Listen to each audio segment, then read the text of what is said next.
Just a moment, welcome to the Jam Podcast.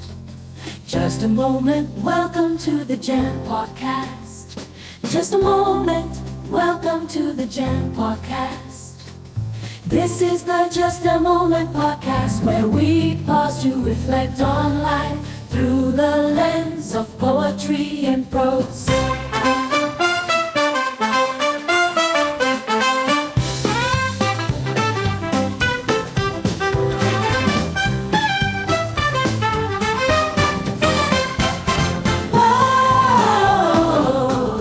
Hey everyone, welcome again to the Just a Moment podcast, the Jam podcast, or the Jam Pod. Remember, you must make it personable because in this space we really reflect on life through the lens of poetry and prose. And I'm so excited today to just introduce my guest, my sister, Lena West, host of the Barber Shop Love Stories. Lena, welcome to the Just a Moment podcast. Thank you so much. I am so excited to be here. I am truly honored that we are sharing in this space, sharing for just a Just a moment. moment. Like I always say, life is captured in snapshots of time, a moment here, a moment there. That's how we live our lives. So true. And so I'm really excited that we can sit, chit chat, and run our mouth Yes, in this space right now. Thank you so much for sharing with me. my pleasure. So, my sister Lena, Yeah. Barbershop Love Stories. First of all, tell me, who is Lena West? And Well, then you can, run into tell me, why did you start Barbershop Love Stories? oh my. So I am a daughter. I am a mother. Mhm. I am first and foremost a child of God. Indeed. Um, I have been a barber for about 14, 15 years. Okay. So in and out of the shop. But Barbershop Love Stories came about because, in social media, there's this thing that black men are no good. They don't marry, they don't Mhm. take care of their children. Mm. They, just are out here reckless and doing a lot of things. But I would see good men Good come man. in and out of the shop every single week with their Right. wives, their children. And so I knew that they existed. And so originally I thought it would be made into a book, the stories Mhm. of these men. But I was advised that a podcast would be the best way to go. So I wanted those voices to be heard and I wanted those stories to be told Right. and for people to know that there are good men that exist Indeed. and, I think it's good to focus on that rather than the ones that are getting a lot of attention for not doing the right thing. Yeah, because sometimes we tend to generalize, and in our generalization, we hurt the good ones that are Exactly. out there. There is a saying that all men are dogs, but I say no, not all men are dogs. You have healthy men out there, You men do. who are Mhm. willing to.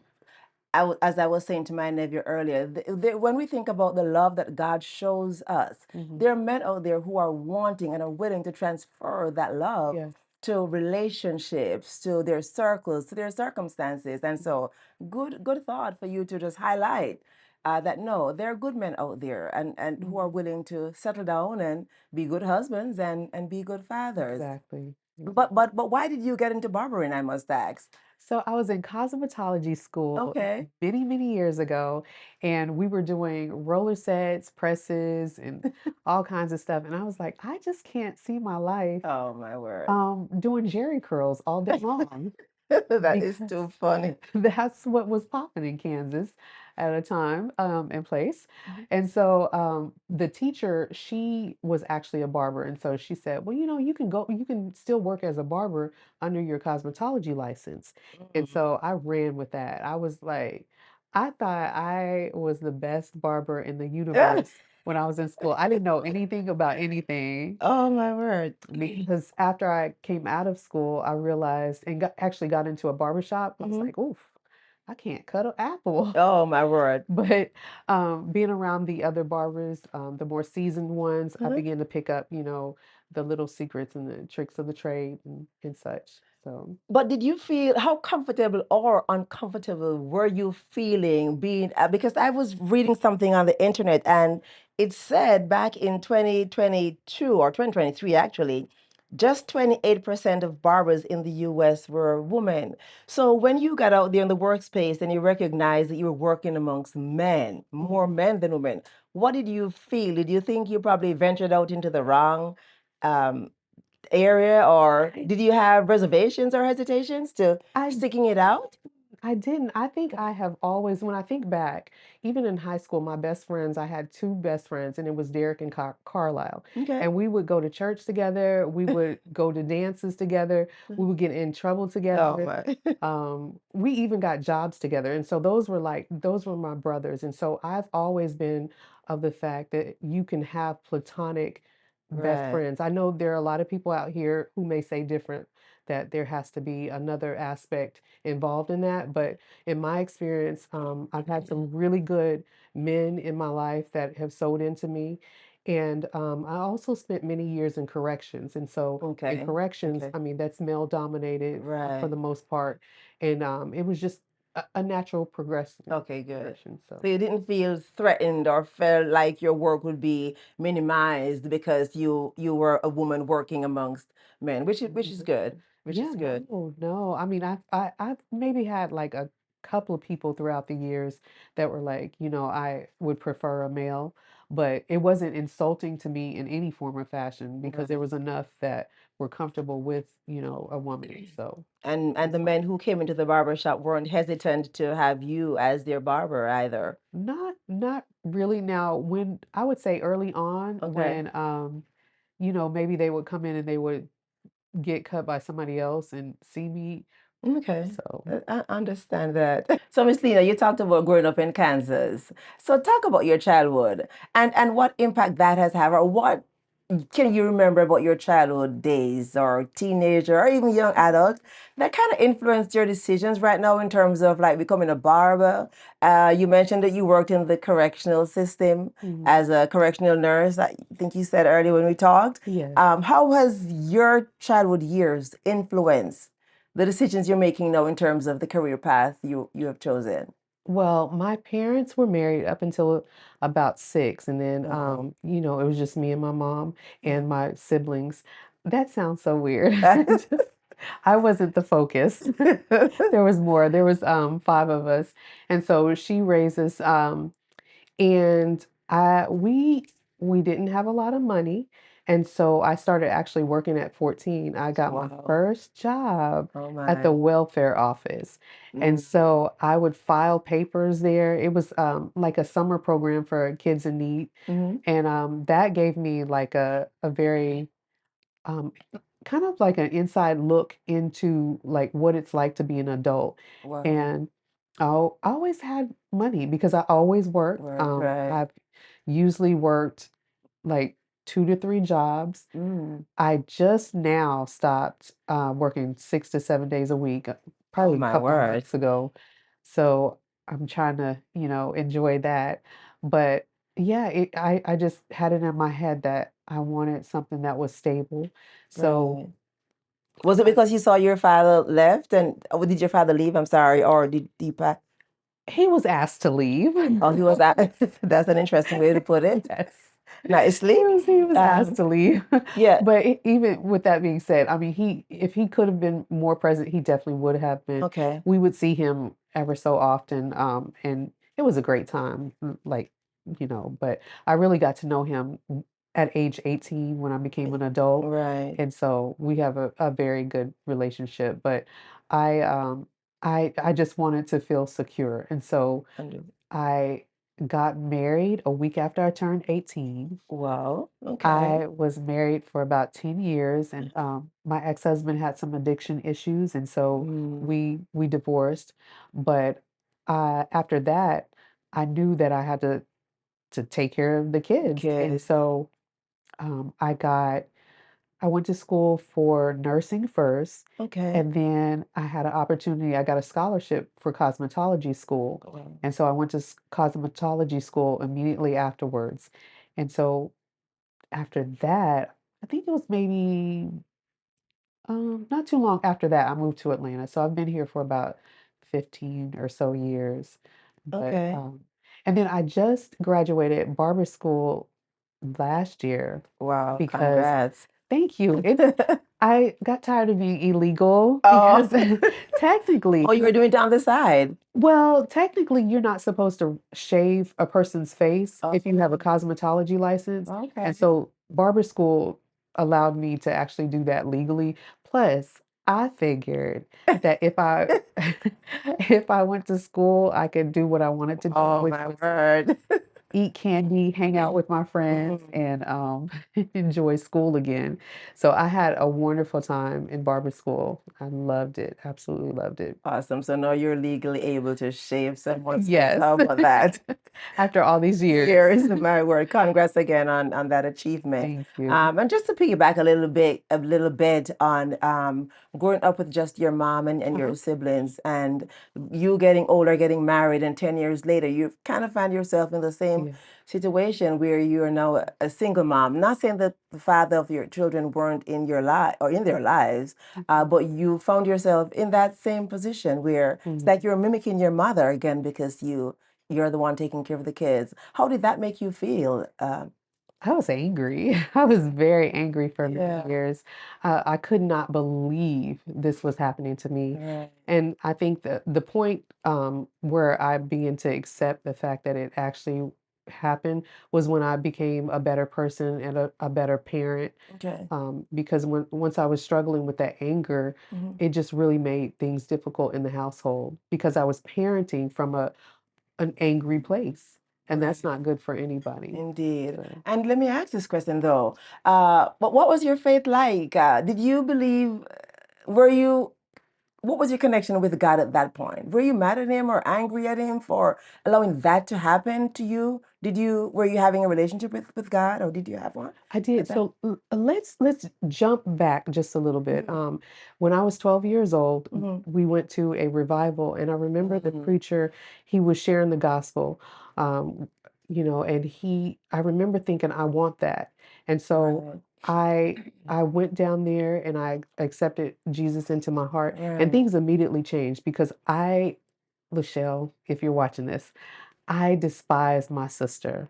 Oh. She was messy, and, like, I would put, like, a line in the middle of our bedroom, and I didn't like her, and then I didn't like my Mm. younger sister because she was handicapped and she got a lot of Oh. attention, and so I remember, reading the scriptures and, like, all of that just washing away, Wow. and then I wanted to be in church all the time, and I wanted to tell people about Jesus, and so I would slip little, like, tracts in the locker, Wow. little slits there. So that was a mile marker for me. But then after Right. my divorce Right. was when I really understood grace and that I'm filthy as a sinner and Mm. that I need God's grace and his mercy. Because before then it was more of like, this is a good deal. Who doesn't want to go to heaven? Right. I Right. was so young. But when I was confronted with like my sin, that was just a game changer. And so during the before the marriage, I remember that there were times where I would hear from God, and one of the things that God would do was He would give me dreams. And so I Mhm. remember um, one time I was actually reading a book, and the book was exactly what happened. My ex-husband and I, we were in ministry. He was an evangelist, so we would Mhm. go to different towns around Kansas and have like meetings and such. Mhm. But once the addiction came in the door, it Mhm. was just a horrible thing. But I read a book that mimicked exactly what was to come to pass for me. And I remember putting that book down and I was like, oh, that's an interesting book. How Mm. this woman, her and her husband were in ministry and he went left and, she was Mhm. left with the kids. Mhm. What a book. And that was to become my future after just a few short months because I had no idea what the addiction had opened the Wow. doors to. He was still ministering at that point, but he was Mm. clubbing. He had a whole new different name. Mhm. He got into different alcohol and drugs, smoking, and just living a totally different Life lifestyle. from what you expected as Right. they would say a Christian couple. Exactly. And so how did that make you feel towards God? Did you say, why did you bring this to me? Or You Do you have questions for God? Sometimes we have questions for God. It's like, God, I'm trying to serve you. Why are you allowing this to happen in my life, in this space? well, you asked me a question. I can't remember exactly what the question was, but the answer was unexpected.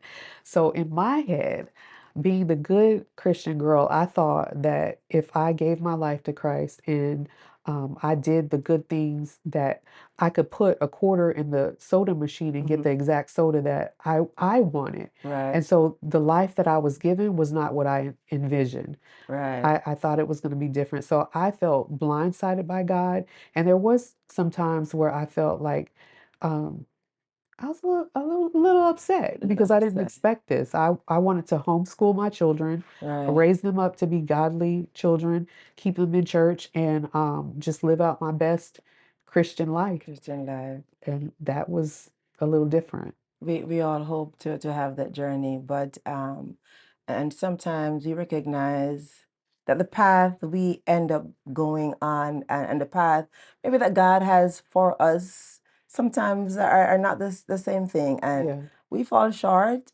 But when we recognize that God loves us even in our messy situations, in the midst of going through stuff, when we look at our lives and realize that we're so not perfect, No. not perfect, and if we look at the grace he extends and the love he offers us. I do remember the question I had asked you when we talked prior to the podcast. The question I had was, if there was one word that could describe you, what would that word be? And you said Yeah. that word was unexpected. Yes. Yes. Unexpected. So that was the question. And I am going to pivot a little bit into the poem we have for today. I would love that. Yes, and the poem is called He Loved All of Me. Isn't that so? And as I think about, before I even go into the poem, think about your podcast, Barbershop Love Stories. You have mostly men on who are talking about their experiences, whether love or the lack thereof. Yes. And the essence of it at the end is we all want to be loved, and we all want to give love, especially I can't talk for men. But I can only imagine that as a man, from me as a woman, it's like we want to experience love, Yeah. and the perfect love that comes from God. And He created it to be enjoyed, to be embraced. And if we could mimic His love for us. I was talking to my nephew earlier about the transference of God's love into our relationships, into our space, into our families. How good would it be? Yeah. So I'm going to share this poem right now. It's called He Loved All of Me. So He loved all of me. He loved all of me, the good, the bad, the ugly, even the parts I couldn't see. What I thought was weird in a mirage of things, my daddy, the king, everything to him I could bring. He didn't judge me or show me no shame. With pleasure, he allowed me to simply call out his name. My shortcomings, my errors, the things I did wrong, he forgave them all, for to him I belong. Even when life's troubles came cascading down, my heart may get jittery, and I may even wear a frown. Oh, he looks beyond my errors and faults, for he knows just what I need. My daughter, he says, don't worry, just simply believe. My love has no limit, no boundaries or time span, and I willingly extend it every day to every man. God's love has sustained me, gave me peace and hope within.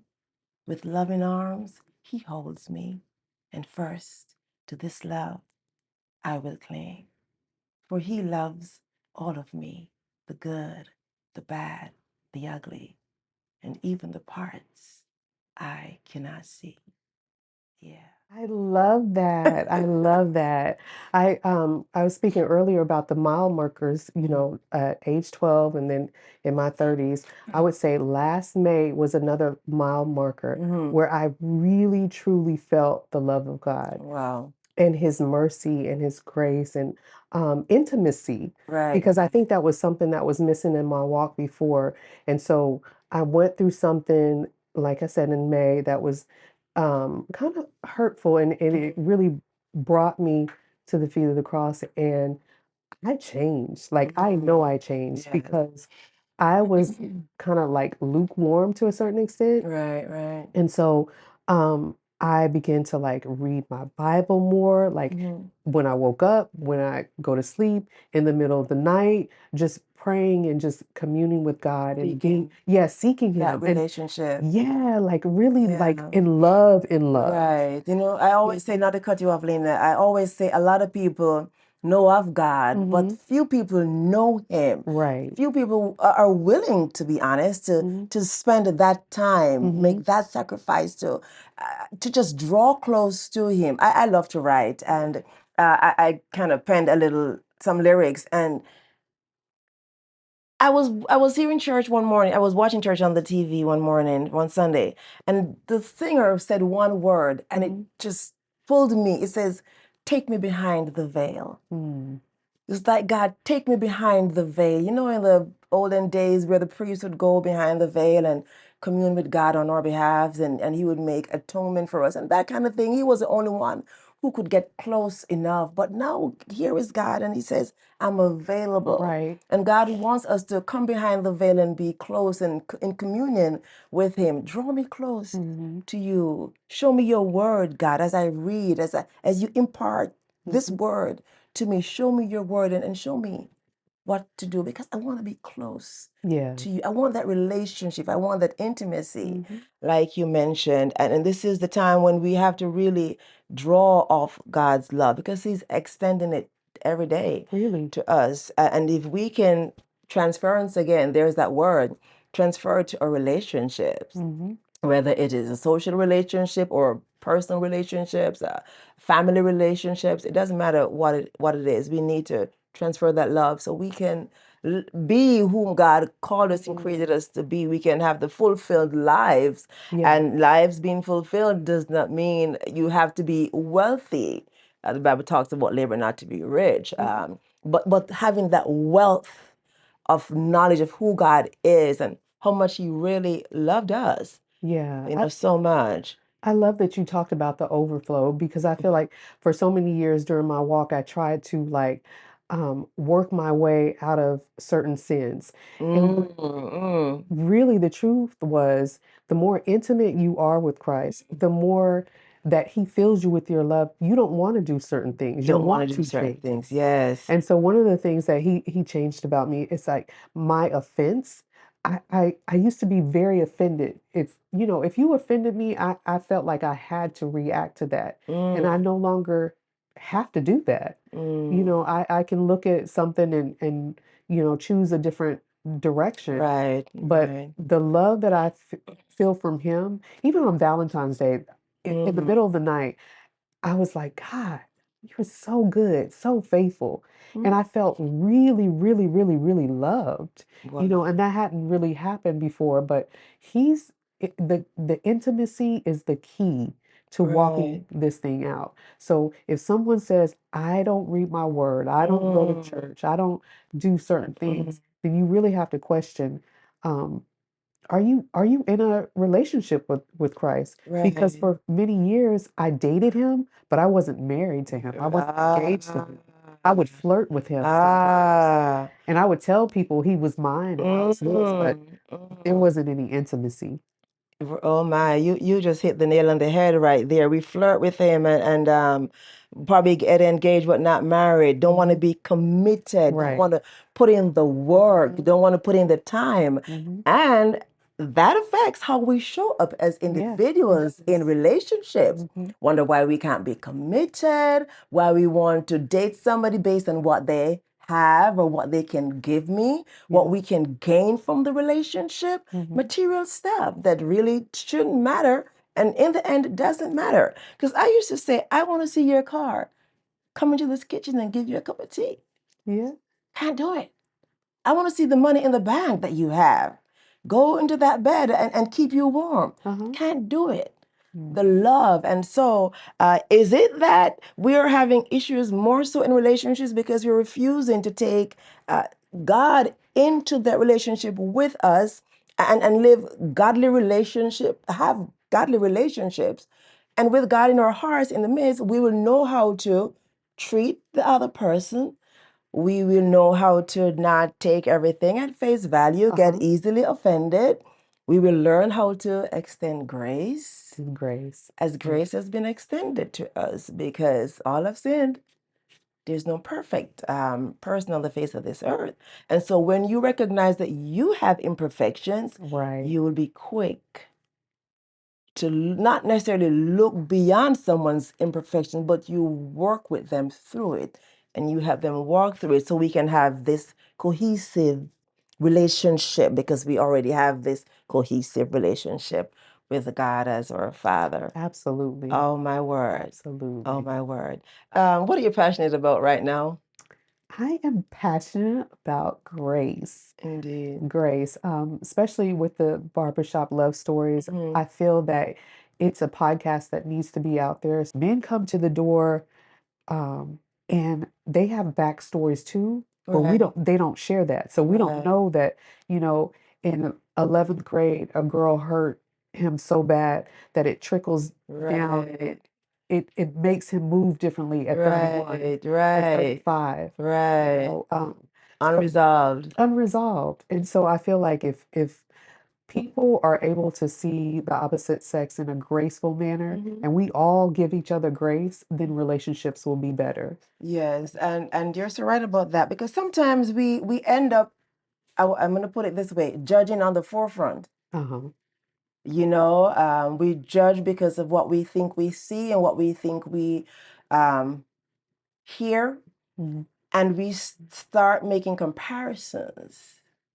And so true. instead of extending grace to say, let me hear from myself, or show me a little bit of who you are, but because sometimes the information gets tainted because it's out there, and we're looking for the standard. We think the standard is set out there, so we're setting our standard based on tainted information.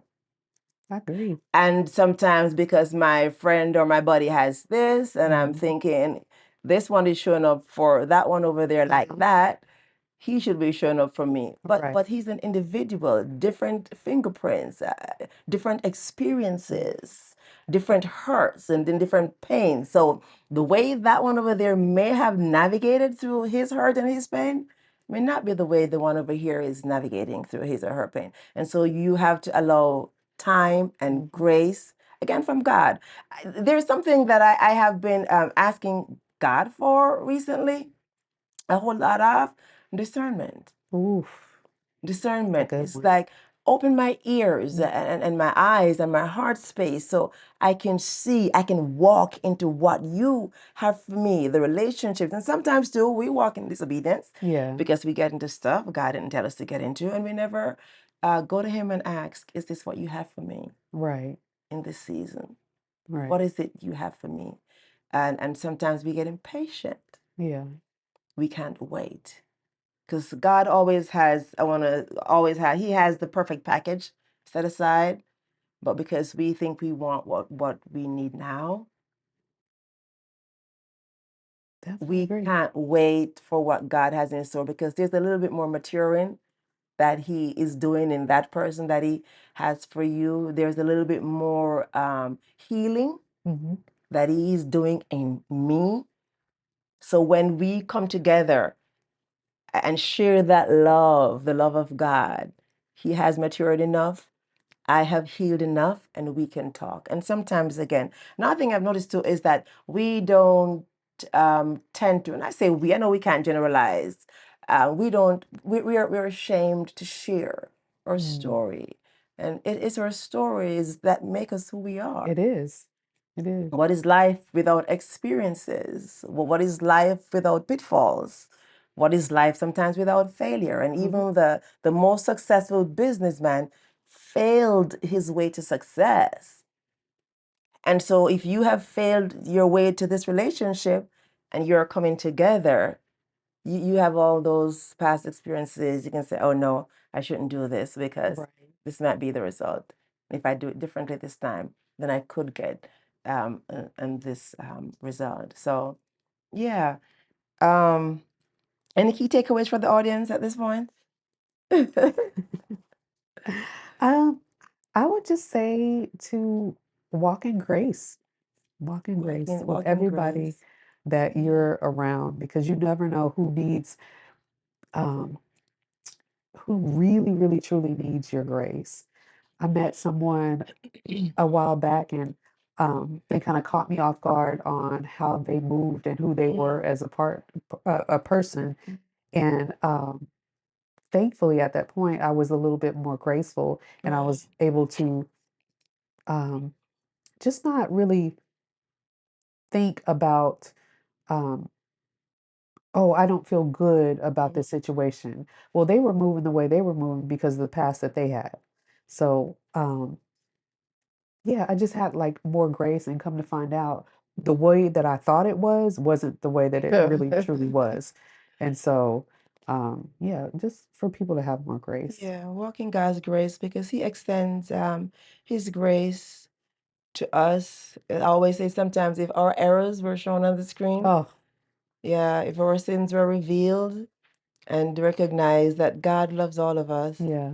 and we should extend that love to others, in the relationships that we have, Mm. the people we encounter. Yeah. On the first episode, in my intro episode, I mentioned that life is filled with curves, Mm.